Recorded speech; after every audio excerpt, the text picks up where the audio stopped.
Hello and welcome back to my another tutorial. In this tutorial I'm going to share with you how to enable power saving mode in your Oppo A31. So let's take a look how to do that.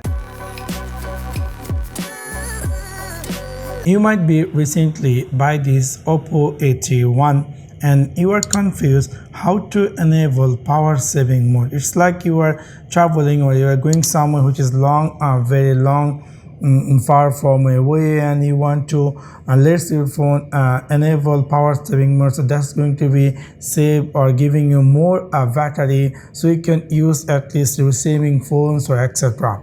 So in this case, you can enable this power saving mode within two ways. First of all, you click in your device settings section and then scroll down. You will find here something called battery. After click over there, you're going to see here something say power saving mode. If I click there, and then you will see here something say power saving mode. So you can easily turn this on, and then immediately your phone going to be enable power saving mode.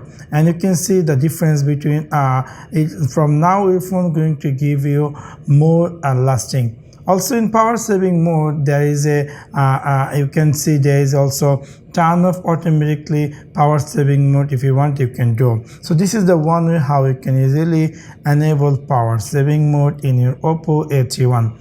Also there is another way to enable power saving mode. In order to do that, you can easily in your quick notification engine simply swipe down, and then you're going to see here a quick notification bar which is power saving mode. If you click that, your phone going to be enable power saving mode, and it's going to be everything customized in your phone, is giving you more battery backup. So if you want to disable power saving mode, you can easily click again in quick notification area. You can easily click this power saving mode, and this is going to be appear normal mode. So this is how you can easily enable or disable power saving mode in your Oppo A31. So that's one now. Thanks for watching my video. See you next one. Peace.